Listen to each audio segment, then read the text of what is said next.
Good morning all of you. प्यारे विद्यार्थियों, आज मैं फिर से आपके सामने द टाइगर किंग का पार्ट सेकंड लेकर के आया हूँ।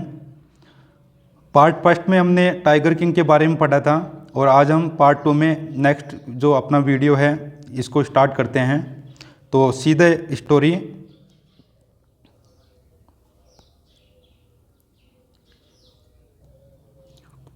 You may think that Crown Prince Zhangzhang Bahadur was thrown into a quake when he heard the word tiger. You may think that Crown Prince Zhangzhang Bahadur was thrown into a quake when they heard the word tiger. कि आप सोच रहे होंगे कि जो Prince Jung Jung बहादुर है, आप सोच रहे होंगे कि प्रिंस जंगजंग बहादुर इस व्याघ्र शब्द मतलब बाघ शब्द को सुन करके कांप रहा होगा। तो यहाँ पर देखिए वर्ड मीनिंग है एक, इसको आप लिखना थ्रोन इनटू ए क्वेक। थ्रोन इनटू ए क्वेक यानी कांपने लगा। क्या मतलब इसका? कांपने लगा। कांपने लगा। तो ये जब उसने बताया कि आपकी मृत्यु, आपकी डेथ है वो एक टाइगर से होगी, तो तब बता रहा है ये कि आप सोच रहे होंगे कि जो क्राउन प्रिंस जंगजंग बहादुर है वो ये टाइगर शब्द सुन करके, बाघ शब्द सुन करके कांप रहा होगा। That was exactly what did not happen. That was exactly what did not happen, परंतु ये नहीं हुआ, ठीक रूप से ये नहीं हुआ। As soon as he heard it pronounced, the crown prince gave a deep growl. Terrifying words emerged from his lips. Let tigers beware.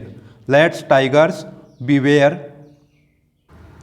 तो देखिए, as soon as he heard what it pronounced, जैसे ही उसने ये शब्द pronounce होते हुए सुने, मतलब उच्चारित होते हुए ये शब्द सुने, the crown Prince gave a deep grovel, तो उस क्राउन प्रिंस ने एक गहरी घुरघुराहट से उसको देखा।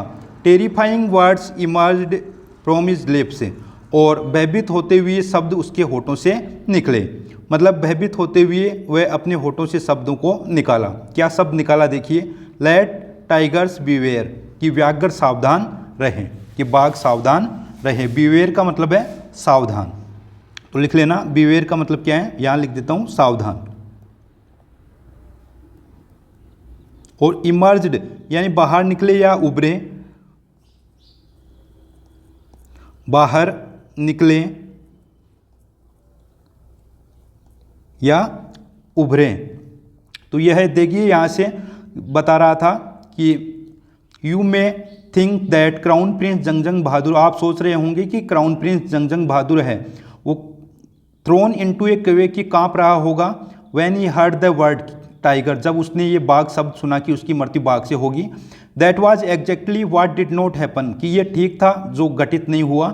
जैसे ही उसने ये शब्द उच्चारित होते हुए सुने, प्रोनाउंस होते हुए सुने, the crown Prince gave a deep growl, तो उस क्राउन प्रिंस ने एक गहरी गुरगुराहट से उसको देखा। टेरिफाइंग वर्ड्स इमर्ज्ड, और भयभीत होते हुए शब्द निकले फ्रॉम हिज लिप्स, उसके होठों से। और क्या शब्द निकले? लेट टाइगर्स बीवेयर, कि बाघों से सावधान रहे। नेक्स्ट आगे देखिए,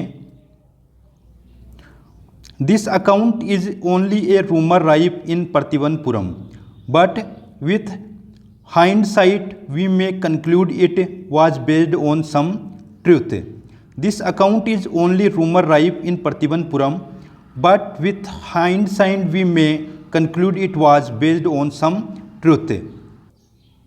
तो देखिए, this account is only a rumour rife in Pratibandapuram, कि ये वर्णन है वो केवल फैली हुई अफवाह है प्रतिबंधपुरम में। रूमर राइफ का मतलब है फैली हुई अफवाह, उसको बोलते हैं रूमर राइफ। तो लिख लेना आप, रूमर राइफ का मतलब है फैली हुई अफवाह, और अकाउंट का मतलब है वर्णन, कि ये जो वर्णन है जो उसने किया था वो केवल फैली हुई अफवाह है प्रतिबंधपुरम में। But with hindsight we may conclude it was based on some truth, लेकिन हम जो बाद में आने वाली जो हाइंडसाइट का मतलब है बाद में आने वाली समझ, लिख लेना। हाइंडसाइट का मतलब है बाद में आने वाली समझ, बाद में आने वाली समझ। लेकिन विथ हाइंडसाइट यानी बाद में आने वाली समझ के साथ में वी मे कंक्लूड इट, हम इसका निष्कर्ष निकाल सकते हैं। कंक्लूड का मतलब है निष्कर्ष निकालना। हम इसका निष्कर्ष निकाल सकते हैं it was based on some truth, कि ये कोई सत्य पर आधारित होगी, सत्य पर आधारित थी ये कोई बात, इसका हम क्या निकाल सकते हैं, निष्कर्ष निकाल सकते हैं। तो ये वर्णन है वो केवल रूमर राइप है, केवल फैली हुई अफवाह है इन प्रतिबंधपुरम में, लेकिन बाद में आने वाली समझ के आधार पर हम ये निष्कर्ष निकाल सकते हैं जो कि सत्य था या सत्य पर आधारित था। बेस्ड ऑन सम ट्रूथ यानी सत्य पर आधारित था। अब देखिए आगे चलते हैं पार्ट सेकंड इसका। ये पार्ट फर्स्ट था कहानी का, इसका जो पार्ट सेकंड है यहाँ पर चलते हैं।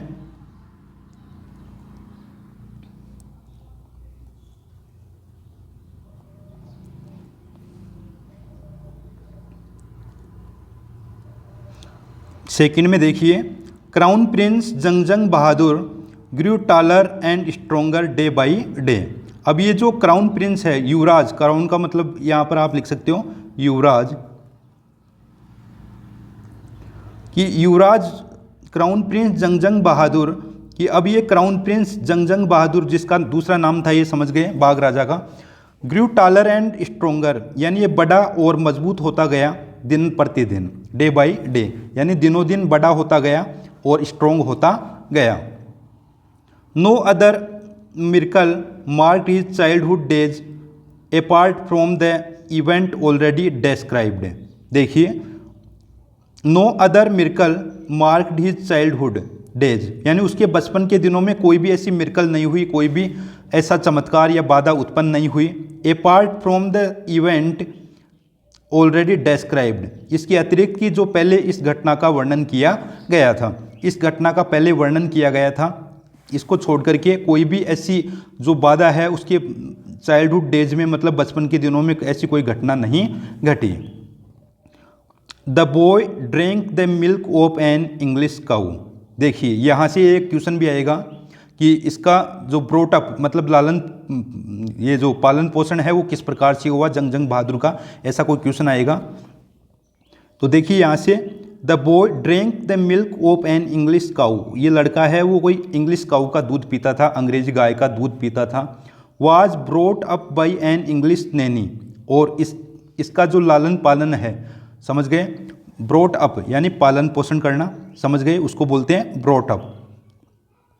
Was brought up by an English Naini, और इसका पालन पोषण एक इंग्लिश नैनी के द्वारा किया गया था, मतलब कोई अंग्रेजी धाई थी, समझ गए, नैनी का मतलब क्या है, धाई, अंग्रेजी धाई के द्वारा इसका पालन पोषण किया गया था। Tutored in English by an English man, और इसको एक अंग्रेज व्यक्ति के द्वारा ही, इंग्लिश मैन के द्वारा ही इसको पढ़ाया गया था। ट्यूटर्ड का मतलब शिक्षा दी गई थी। Saw nothing but English films, saw nothing but English films, और अंग्रेजी फिल्मों के अलावा कुछ नहीं देखा था। Exactly as the crown princes of all the other Indian states did, और ठीक उसी प्रकार से जो कि भारत के अन्य राज्यों के जो राजकुमार हैं वो देखते थे, ऐसी फिल्मों को इसने देखा था।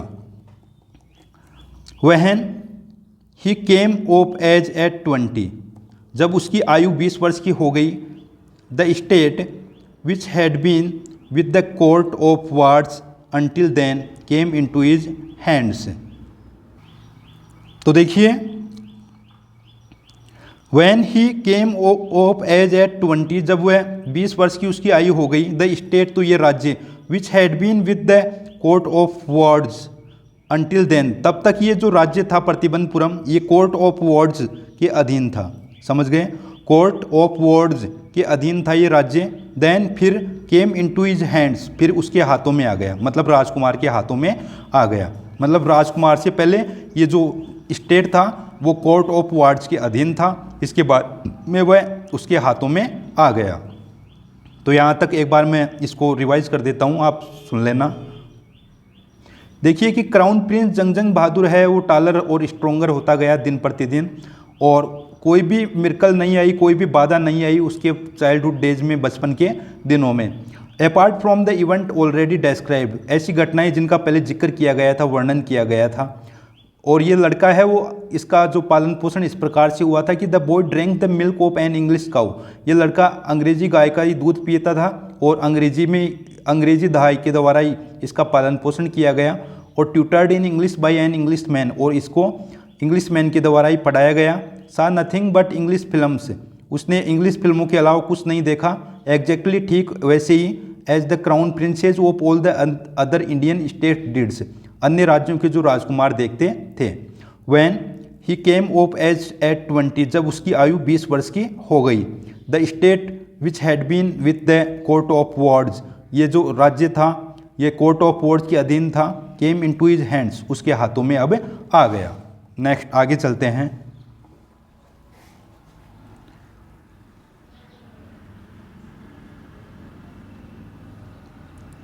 But everyone in the kingdom remembered the astrologer's prediction, लेकिन प्रत्येक व्यक्ति को राज्य में रिमेंबर्ड द एस्ट्रोलॉगर्स प्रिडिक्शन, उस ज्योतिषी की भविष्यवाणी याद थी।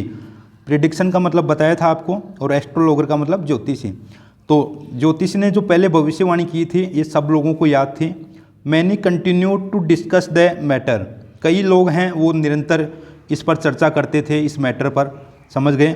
Slowly it came to the Maharaja's ear, और धीरे धीरे ये महाराजाओं के कानों तक पहुंच गई। मतलब महाराजा जब छोटा था तब ये भविष्यवाणी की गई थी कि आपकी मृत्यु है वो किससे होगी, बाघ से होगी।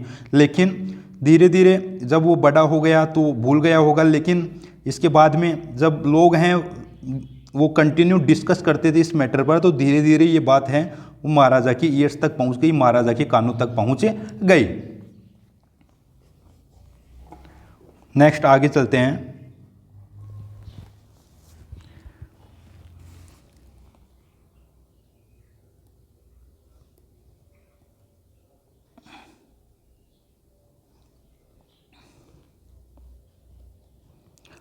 There were innumerable forests in the Pratibandapuram state, और वहाँ पर प्रतिबंधपुरम राज्य में इननंबरेबल फॉरेस्ट थे, मतलब असंख्य क्या थे, वन थे या जंगल थे।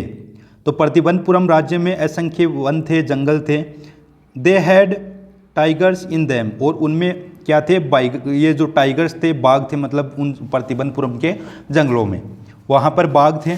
The Maharaja knew the old saying, you may kill even a cow in self defence, there could certainly be no objection to killing tigers in self defence. The Maharaja started out on a tiger hunt. देखिए समझना,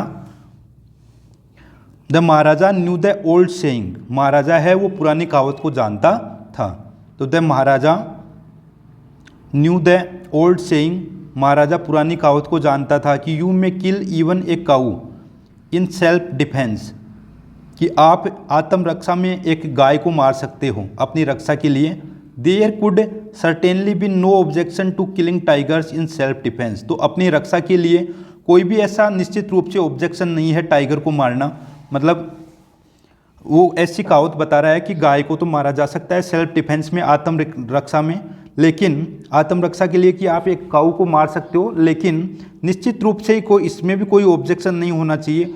आत्म रूप मतलब अपनी रक्षा के लिए बाघों को मारने में भी कोई ऑब्जेक्शन नहीं होना चाहिए, क्योंकि उसको बाघों को मारना था, समझ गए, वहाँ के जो टाइगर्स थे अपनी सेल्फ डिफेंस के लिए, क्योंकि उसको स्वयं को भी अपनी क्या करनी थी, रक्षा करनी थी। The Maharaja started out on a tiger Hunt, अब महाराजा है वो भी एक बाघ शिकार पर बाहर चला गया, मतलब बाघ शिकार करने के लिए महाराजा भी बाहर की ओर चला गया, बाहर निकल गया। नेक्स्ट आगे देखिए, the Maharaja was thrilled beyond measure when he killed his first tiger, he sent for the state astrologer and showed him the dead beast. तो देखिए यहाँ पर वर्ड था थ्रिल्ड। थ्रिल्ड का मतलब है रोमांचित।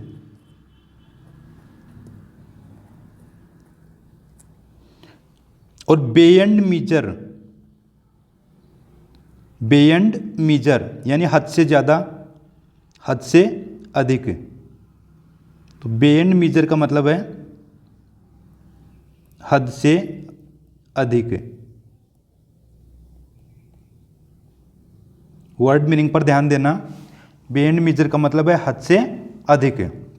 तो देखिए अर्थ निकालेंगे। The Maharaja was thrilled beyond measure. महाराजा है वो बहुत हद से भी अधिक क्या था, रोमांचित था। When he killed his first tiger, जब उसने पहले बाघ को मारा। मतलब पहले बाघ के मारने पर महाराजा बहुत अधिक रोमांचित था, हद से भी अधिक। ही सेंट फॉर द स्टेट एस्ट्रोलॉगर, उसने जो ज्योतिषी है उसको बुला लिया। And showed him the dead beast, और इस मरे हुए पशु को उसने दिखाया। बीस्ट का मतलब है जंगली पशु, समझ गए, उसको बीस्ट बोलते हैं। तो महाराजा है वो बहुत अधिक रोमांचित था, हद से भी अधिक, जब उसने पहला टाइगर मारा। और ही सेंट फॉर द स्टेट एस्ट्रोलॉगर, और उसने राज्य के ज्योतिषी को बुला लिया और उसे इस डेड बीस्ट को दिखाया, मतलब मरे हुए पशु को उसको दिखाया।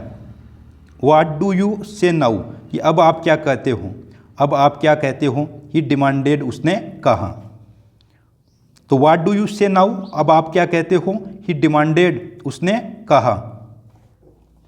Your majesty may kill 99 tigers in exactly the same manner.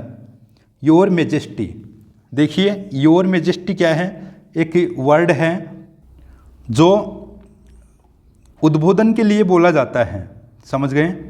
Your majesty मतलब किसी का स्वागत करने के लिए बोला जाता है महोदय। योर मेजेस्टी का मतलब क्या है, महोदय, या महाराज भी बोल सकते हो आप। तो यहाँ ये क्या है, कहानी है, तो इसमें महाराज लिखोगे। योर मेजेस्टी का मतलब क्या लिखोगे, महाराज। कि महाराज मे किल 99 tigers in exactly the same manner, कि आप हैं वो 99 बाघों को इस तरीके से मार सकते हो, इस समान तरीके से मार सकते हो। बट लेकिन द एस्ट्रोलॉगर ड्रोवर्ल्ड, द एस्ट्रोलॉगर ड्रोवर्ल्ड, लेकिन ज्योतिषी ने शब्दों को खींचते हुए कहा। ड्रोवर्ल्ड का मतलब है खींचते हुए, और शब्दों को ही मतलब खींचते हुए कहा। उसने क्या कहा कि बट वाट, लेकिन क्या, स्पीक विदाउट फियर, कि आप निडर रहो, निडर होके बोलो। स्पीक विदाउट फियर, कि बिना भय के बोलो। But you must be very careful, लेकिन आपको क्या है कि सावधान रहना चाहिए। But you must be very careful, लेकिन आपको बहुत ही केयरफुल रहना चाहिए विद द 100 टाइगर, यानी 100वें बाघ से। मतलब 99 बाघों को तो आप मार दोगे, मार सकते हो, लेकिन 100वां जो बाघ है उससे आपकी मृत्यु होगी। इसलिए आपको उस 100वें बाघ से क्या है कि सावधान रहना चाहिए, केयरफुल रहना चाहिए। नेक्स्ट आगे चलते हैं।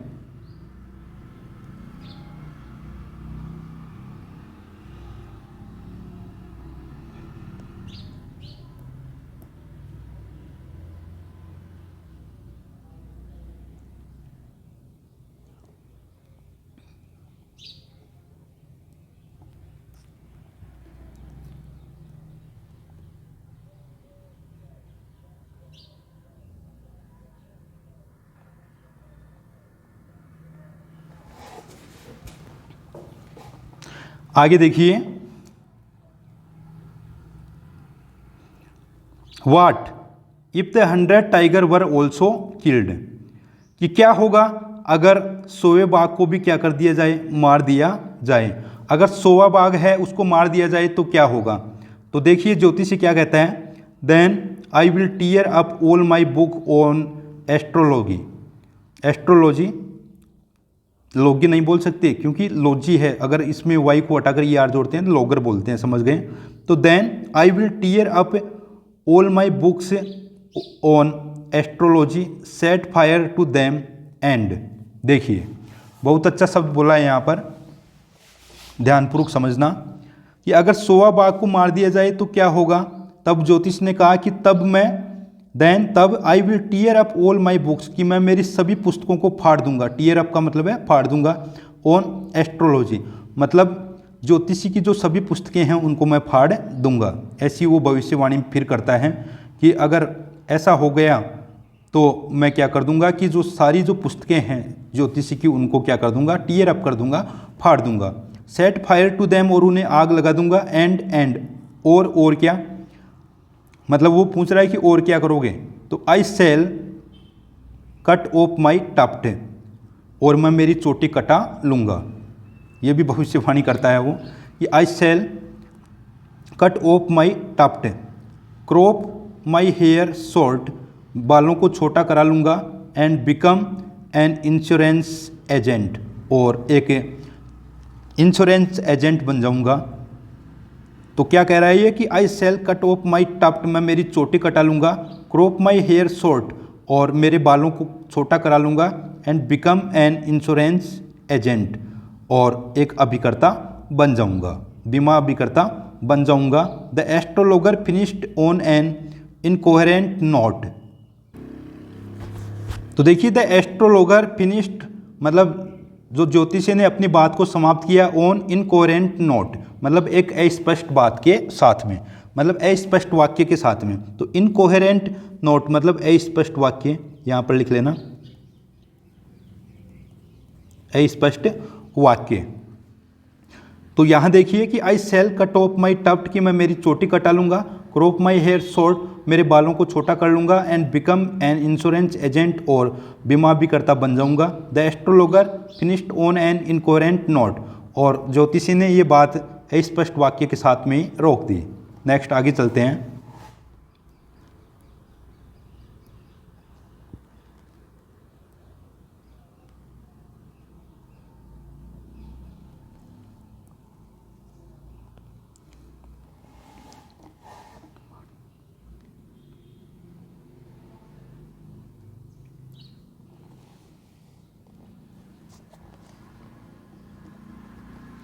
From that day onwards, it was celebration time for all the tigers inhabiting Pratibandapuram.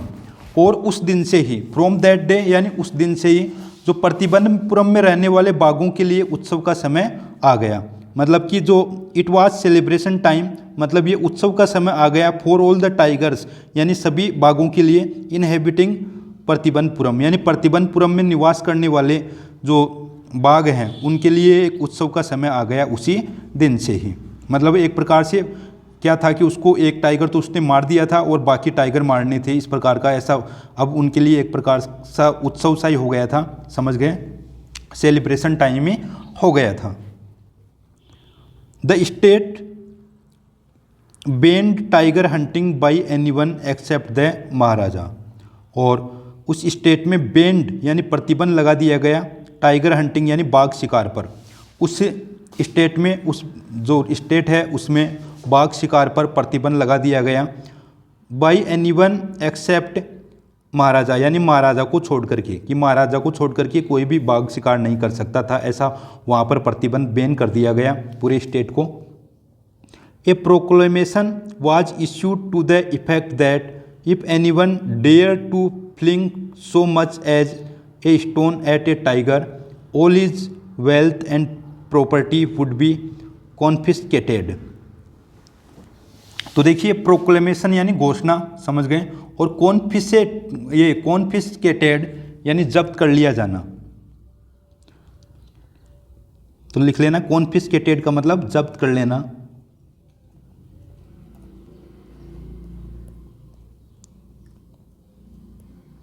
Confiscated का मतलब है जब्त कर लेना, और प्रॉपर्टी का मतलब जानते हो संपत्ति, वेल्थ का मतलब धन, और प्रोक्लेमेशन इश्यूड यानी जारी की गई।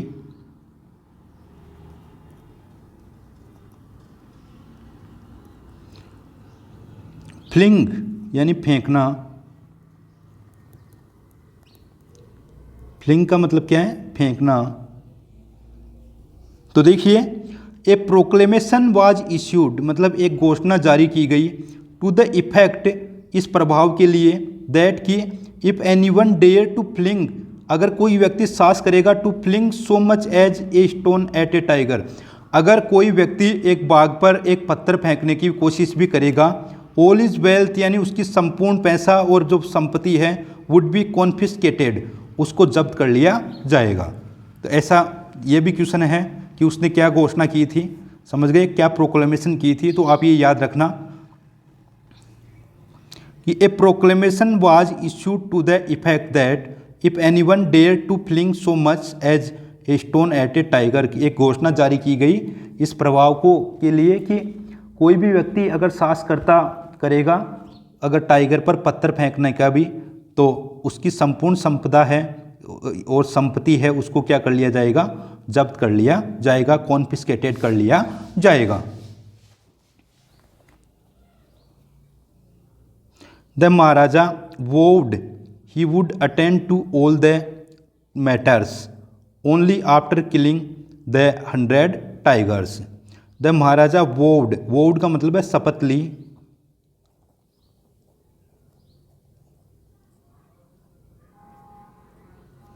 महाराजा ने शपथ ली, he would attend to all other matters, कि वह अन्य मामलों को बाद में क्या करेगा, अटेंड करेगा, only after killing the 100 tigers, यानी 100वें बाघ को मारने के बाद में ही वो अन्य कार्य करेगा, और कोई जो मैटर होगा उसको बाद में ही वो करेगा, जब तक कि ये 100 बाघ मारने दें।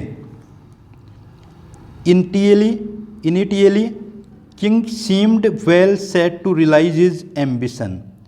Initially, the king seemed well set to realize his ambition, और राजा है वो मन में अच्छा खुश था, set to realize his ambition, अपनी इस महत्वाकांक्षा को महसूस करने के लिए, अपनी इस एम्बिशन को पूरा करने के लिए, अपनी महत्वाकांक्षा को पूरा करने के लिए राजा भी था वो थोड़ा क्या था कि वेल सेट था, मतलब अच्छा खुश था।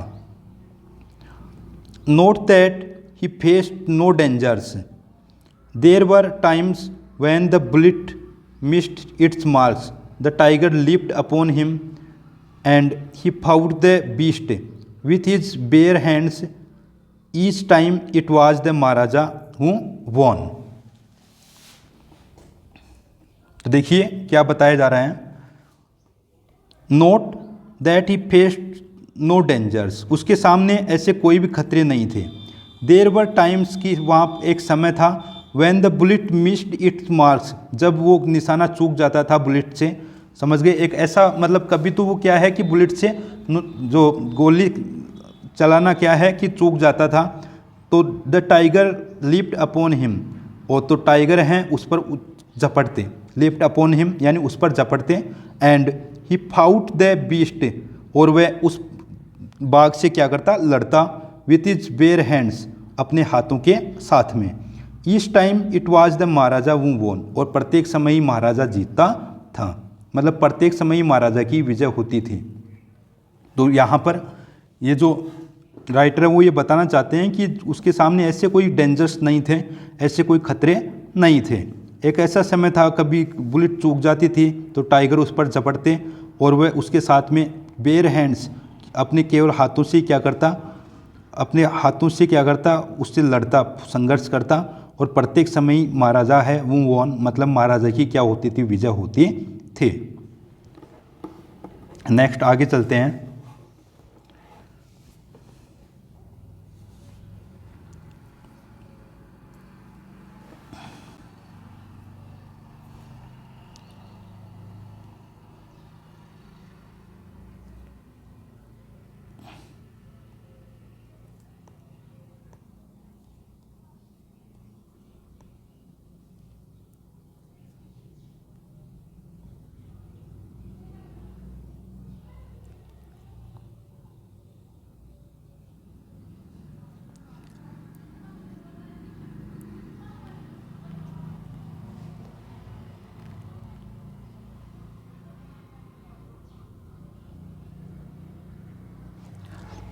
इसके बाद में देखिए,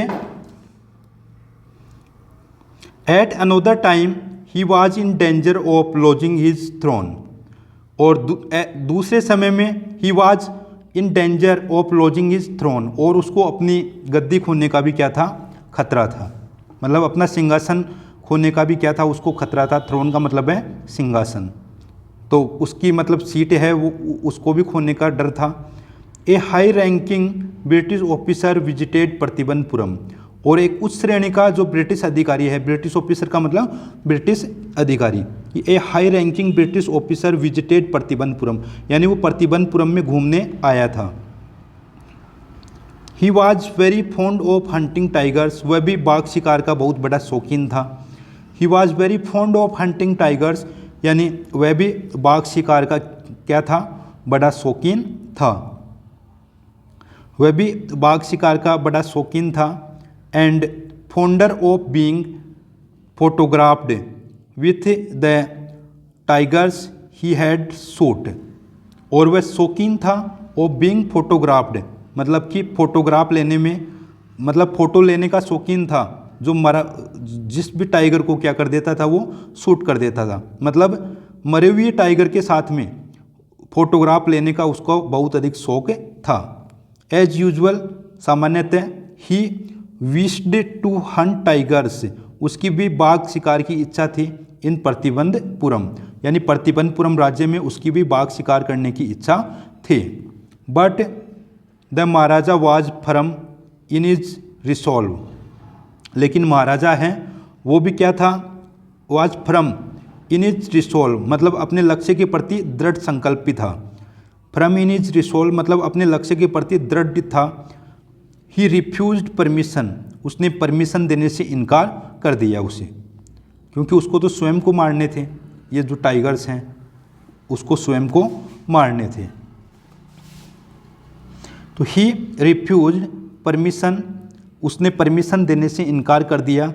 आई can organise any other hunt, you may go on a boar hunt, you may conduct a mouse hunt, we are ready for a mosquito hunt, but tiger hunt that is impossible। देखिए क्या कह रहे हैं, you यहाँ से I can organize any other hunt, तो देखिए I can organize any other hunt कि मैं और किसी शिकार का ऑर्गेनाइज कर सकता हूँ, यानी आयोजन कर सकता हूँ। तो ऑर्गेनाइज का मतलब लिख लेना, यहाँ आयोजन है।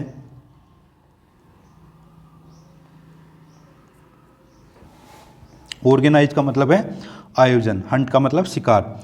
आई can organise any other hunt कि मैं किसी दूसरे शिकार का आयोजन कर सकता हूँ। You may go on a boar hunt कि आप एक सूअर का शिकार कर सकते हो। बोअर का मतलब है यहाँ पर सूअर, समझ गए।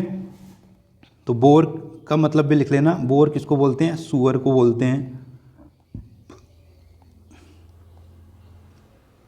कि you may go on a boar कि आप एक सूअर का शिकार पर जा सकते हो। You may conduct a mouse hunt और आप एक चूहे का शिकार कर सकते हो।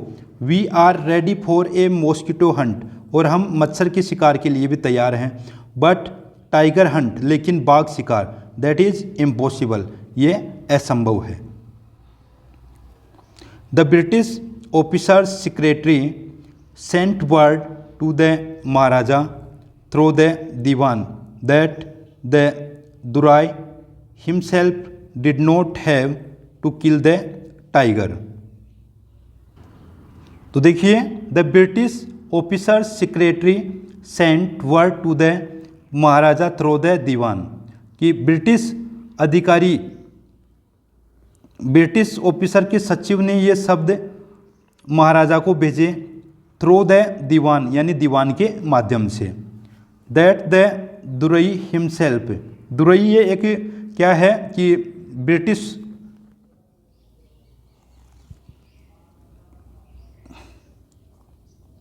दुरई ये एक ब्रिटिश पद है, समझ गए। ब्रिटिश का कोई पद था, दुरई उसको बोलते हैं। तो देखिए यहाँ कि the British officer secretary sent word कि ब्रिटिश ऑफिसर के सचिव ने शब्द भेजे महाराजा को दीवान के माध्यम से। दैट कि the durai himself did not have to kill the tiger कि जो दुरई है वो अपने आप टाइगर को नहीं मारेगा।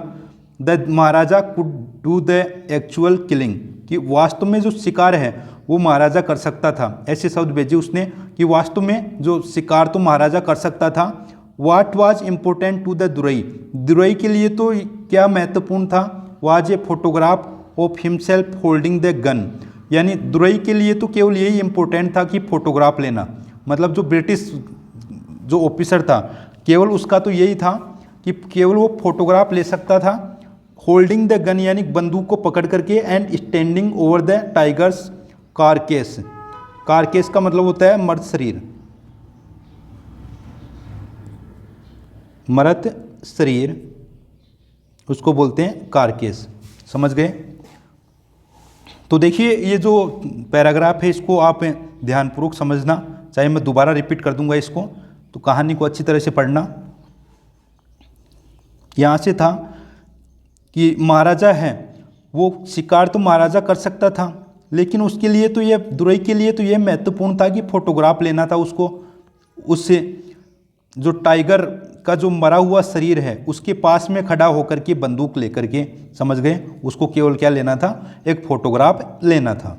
कारकेस का मतलब लिख दिया आपको, कारकेस का मतलब अभी यहाँ लिख दिया क्या है, मृत शरीर। आगे देखिए, but the maharaja would not agree even to this proposal, लेकिन महाराजा है वो फिर भी सहमत नहीं था इस प्रपोजल से, प्रपोजल का मतलब प्रस्ताव, क्या मतलब है, प्रस्ताव, लेकिन महाराजा इस प्रस्ताव से फिर भी सहमत नहीं था, क्योंकि उसको तो बाघ मारने की लगी हुई थी, समझ गए, बाघ मारने में लगा हुआ था। कौन सा प्रस्ताव था ये प्रपोजल, मतलब जो ब्रिटिश ऑफिसर ने उसको प्रस्ताव भेजा था कि मैं तो केवल फोटोग्राफ लूँगा मरे हुए इस बाघ के साथ में बंदूक पकड़ करके, केवल उसका ये एक शौक था, फोल्डर था केवल वो, समझ गए। तो ये इस प्रस्ताव से भी महाराजा हैं वो एग्री नहीं हुए, सहमत नहीं हुए।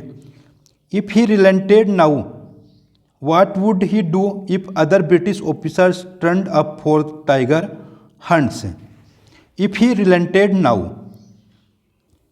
तो देखिए इफ़ ही रिलेंटेड नाउ, अगर अब वो मना करने के बाद में भी रिलेंटेड हो जाते हैं, मतलब पुनः सहमत हो जाते हैं, रिलेंटेड का मतलब है पुनः सहमत हो जाना, समझ गए, लिख लेना, पुनः सहमत हो जाना।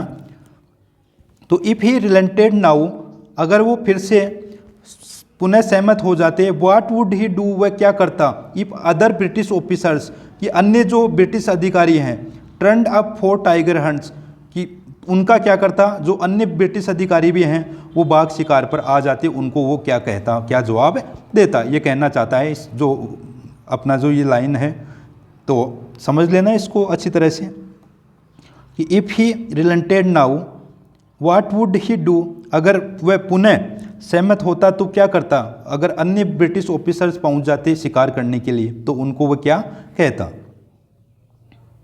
Because he prevented a British officer from fulfilling his desire that Maharaja stood in danger of losing his kingdom itself। तो देखिए थोड़ा सा आगे करते हैं इसको,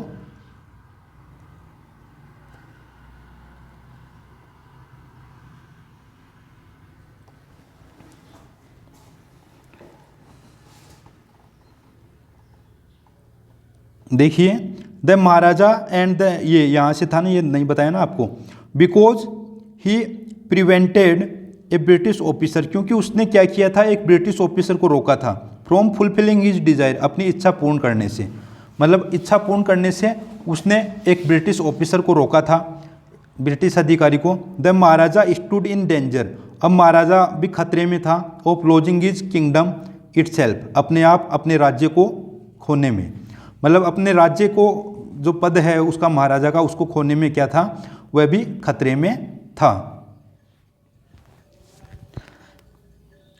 क्योंकि उसने क्या कर दिया था, एक ब्रिटिश ऑफिसर को अपनी इच्छा पूर्ण करने से रोक दिया था, इसलिए उसे अपना किंगडम खोने का खतरा था, मतलब खतरा था किंगडम खोने का। नेक्स्ट आगे देखिए, the maharaja and the dewan held deliberations over this issue, the maharaja and the dewan held deliberations over the issue, मतलब चूंकि महाराजा ने एक ब्रिटिश अधिकारी, ये तो अभी तो हो गया था, तो देखिए यहाँ से था the maharaja and the dewan held deliberations over this issue, महाराजा और दीवान ने इस मामले पर विचार विमर्श किया। तो डेलिब्रेशंस है, डेलिब्रेशंस का मतलब है विचार विमर्श, विचार विमर्श करना, उसको बोलते हैं डेलिब्रेशंस, विचार विमर्श। तो महाराजा और दीवान ने इस मामले पर, इस मैटर पर, इस इश्यू पर क्या किया, विचार विमर्श किया। एज ए रिजल्ट, एक परिणाम स्वरूप, ए टेलीग्राम वाज, क्या है ये यहाँ पर, ये एक मिनट देखते हैं कौन सा वर्ड है ये,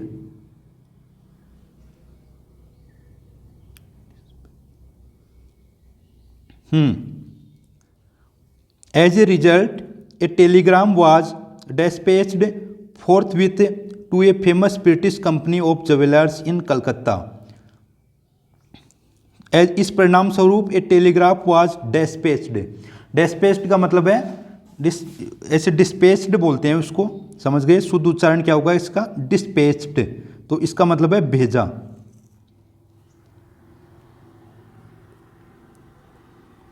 डिस्पैच्ड का मतलब क्या है, भेजा।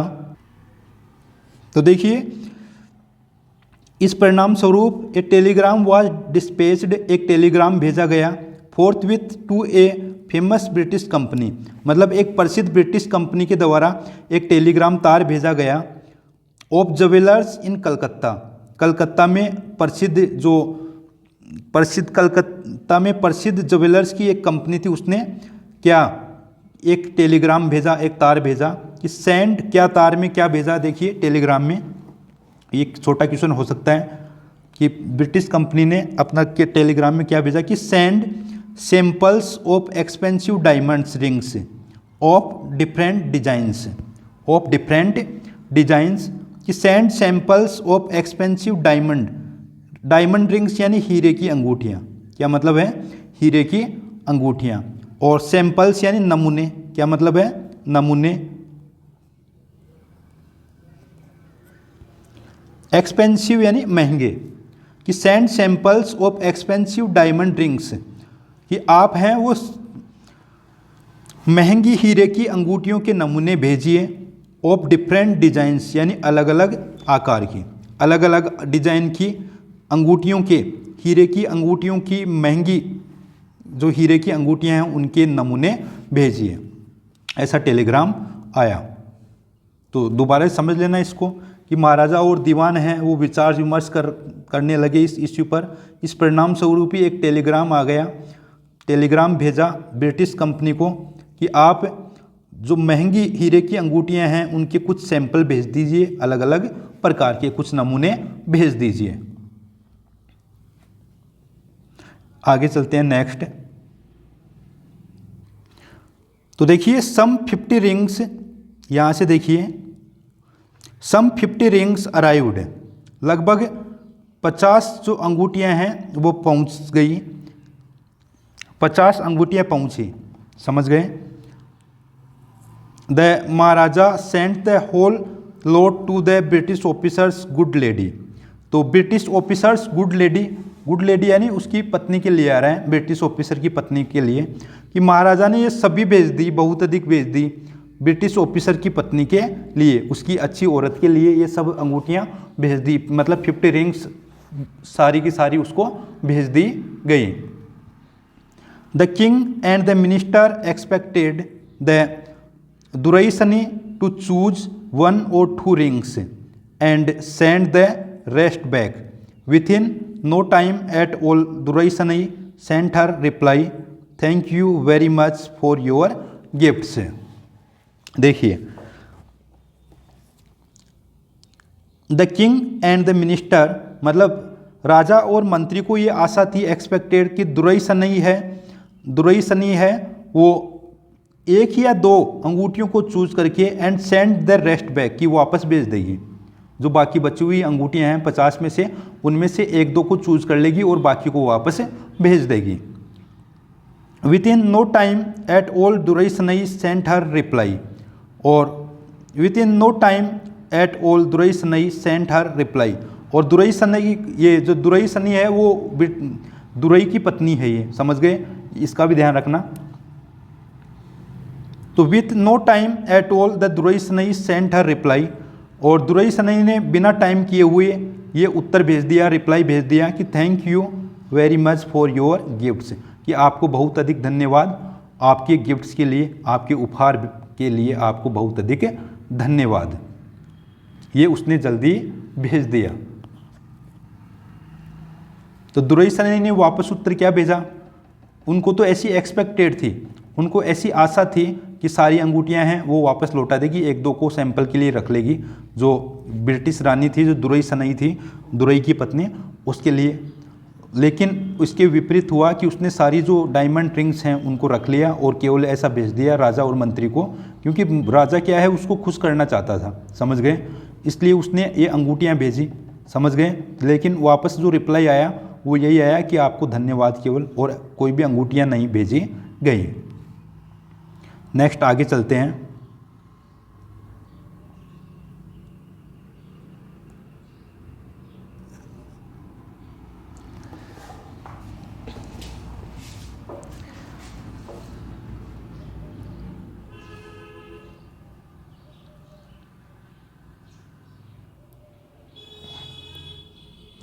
In 2 days, a bill for 3 lakh of rupees came from the British jewelers. मतलब 2 दिनों में ही 3 लाख रुपए का बिल आया फ्रॉम द ब्रिटिश ज्वेलर्स, यानी ब्रिटिश ज्वेलर की जो कंपनी थी वहाँ से 3 लाख रुपए का बिल आया 2 दिन के अंदर ही। द महाराजा वाज हैप्पी, महाराजा खुश था, दैट की थो he had lost 3 lakh of rupees, कि वह 3 लाख रुपए खो चुका था। He had managed to retain his kingdom.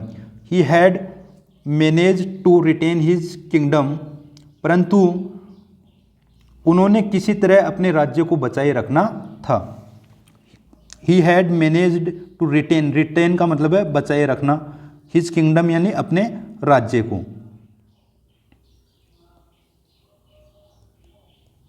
तो retain का मतलब बचाए रखना, और किंगडम यानी हिज किंगडम अपने राज्य को।